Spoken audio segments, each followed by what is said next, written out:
Selamat pagi Bapak Ibu Saudara yang diberkati Tuhan. Kembali di tahun yang baru ini kita bersyukur kepada Tuhan buat kesempatan yang Tuhan berikan untuk kita masih tetap mendengarkan renungan pagi. Puji Tuhan, sebelumnya mari kita dengarkan pujian penyembahan kepada Tuhan.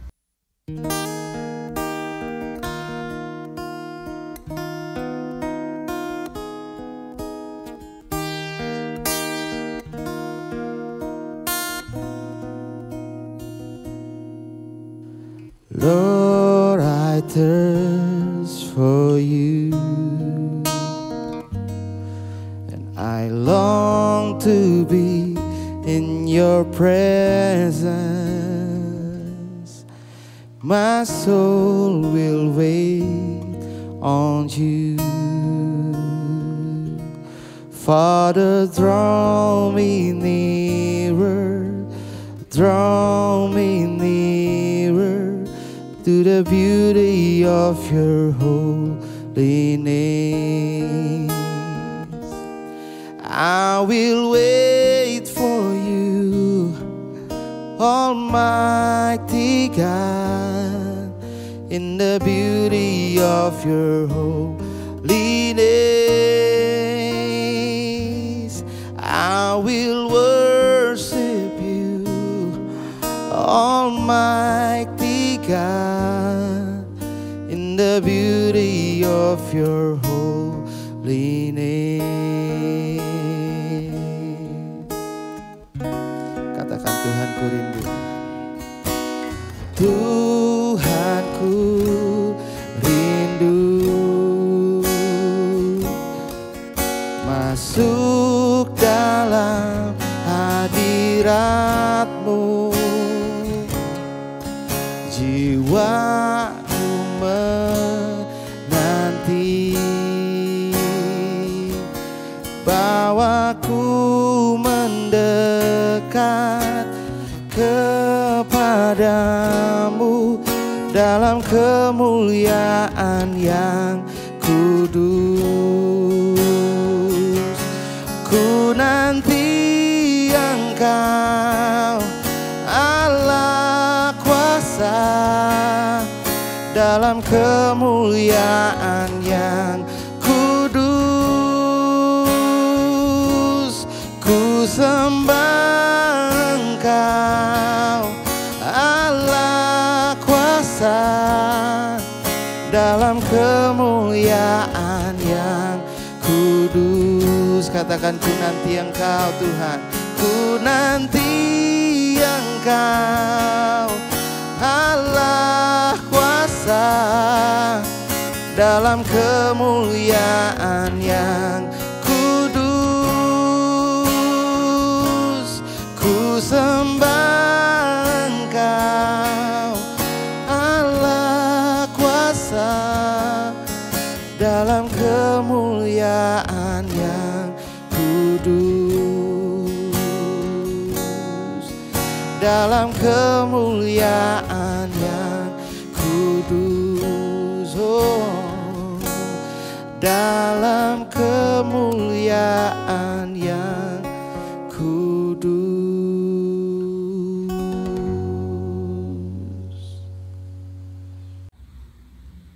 Puji Tuhan, biarlah pujian dan penyembahan yang senantiasa menyenangkan hati Tuhan. Mari kita berdoa. Bapa dalam surga, kami bersyukur kepadamu buat hari yang baru. Kami masih menikmati segala kebaikan Tuhan. Dan tiba saatnya Tuhan, kami mau mendengarkan suaramu lewat renungan pagi ini. Berfirmanlah Tuhan, biarlah firman-Mu menjadi kekuatan bagi kami. Kami mengucap syukur dalam nama Yesus. Haleluya. Amin. Puji Tuhan, renungan pagi hari ini, judul atau tema, memberi bagi orang yang meminta. Kemudian pembahasannya adalah mempunyai hati yang tulus menolong orang lain. Mari kita buka dalam Lukas 6 ayat 30. Bunyinya demikian, berilah kepada setiap orang yang meminta kepadamu, dan janganlah meminta kembali kepada orang yang mengambil kepunyaanmu.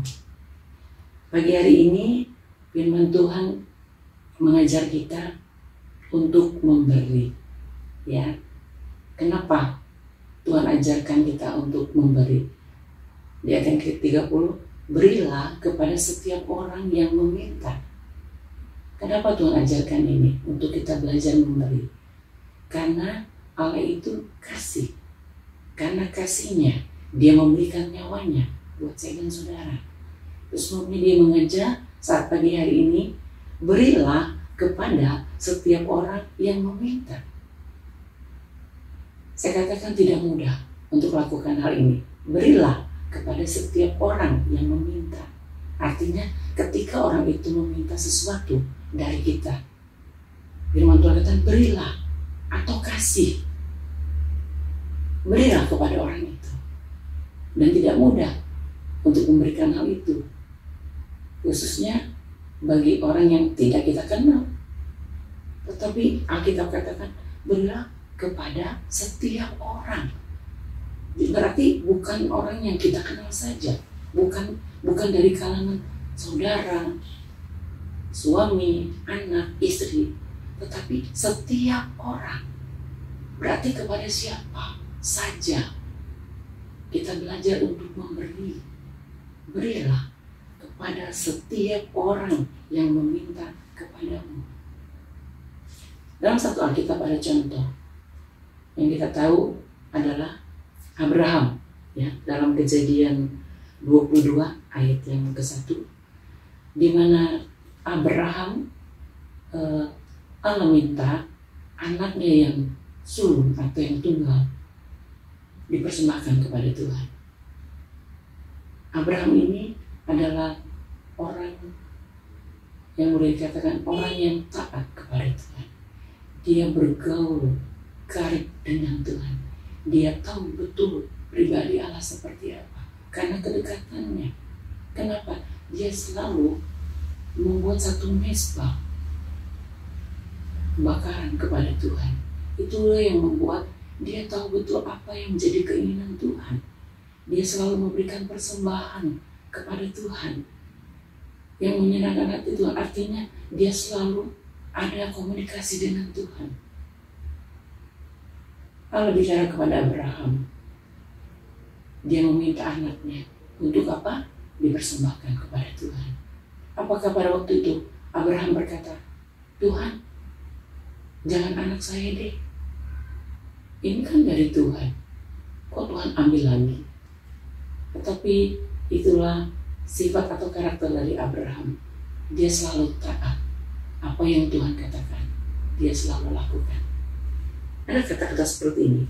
Ketika Anda takut memberi, Anda lupa bahwa semua yang ada, bahwa semua yang Anda miliki adalah pemberian. Kadang kita lupa apa yang kita miliki sekarang itu adalah pemberian dari Tuhan. Sama seperti Abraham. Apa yang Abraham punya, yaitu anak sulung, anak tunggalnya, dia berikan, itu adalah pemberian dari Tuhan. Itu adalah anugerah yang Tuhan berikan kepada Abraham. Kadang tidak mudah untuk sesuatu yang berharga dalam hidup kita diminta oleh seseorang. Sama suami aja mungkin kadang-kadang barang yang kita suka, kita jangan yang ini deh, kita bisa berkata seperti itu, yang lain aja. Tetapi mungkin ini Abraham yang diminta oleh Tuhan adalah yang berharga dalam rumah tangga, dalam kehidupannya. Karena anaknya satu-satunya yang Tuhan kasih dalam kehidupannya, Tuhan mau minta. Tetapi sekali lagi, Abraham adalah orang yang bergaul karib dengan Tuhan. Dia tahu betul pribadi daripada Allah itu sendiri. Dia lakukan apa yang Tuhan mau. Kemudian dia bawa Ishak di atas. Coba kita baca ya, Kejadian pasal 22 ayat yang 1. Kejadian pasal 22 ya. Setelah semuanya itu, Allah mencoba Abraham. Ia berfirman kepadanya, Abraham lalu sahutnya, "Ya Tuhan," firman-Nya, "ambil anakmu yang tunggal itu, yang engkau kasihi, yakni Ishak. Pergilah ke tanah Moria dan persembahkanlah dia di sana sebagai korban bakaran pada salah satu gunung yang akan kukatakan kepadamu." Apakah Abraham menolak? Tidak, saudara. Dia lakukan itu. Dia pergi ke tanah Moria. Dia akan persembahkan Ishak. Seperti saya katakan tadi, ketika Anda takut memberi, Anda lupa bahwa semua yang Anda miliki adalah pemberian. Dan Abraham tahu betul anak yang dia punya saat ini itu adalah pemberian, itu adalah anugerah yang Tuhan berikan dalam kehidupan Abraham. Tetapi pada saat itu Allah meminta anak daripada Abraham, anak yang dia kasih. Yang kita katakan, "Aku minta anakmu Abraham." Apa yang Abraham lakukan? Dia tidak menolak, dia lakukan itu.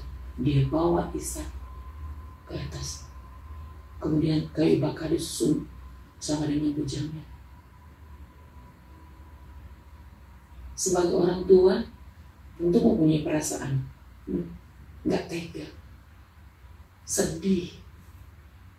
Kok anak saya dimintai oleh Tuhan, tapi dia tetap lakukan itu. Kenapa? Dia tahu pribadi Allah, karena kedekatannya dengan Allah. Kemudian Abraham melakukan itu. Ishak dibaringkan di satu korban bakarannya. Kemudian pisau sudah ada di leher, siap untuk dibunuh.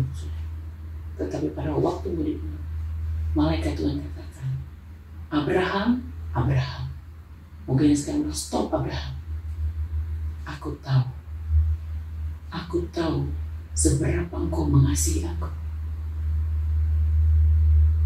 Kemudian Abraham melihat, dia menoleh ke samping, dia lihat ada seekor domba.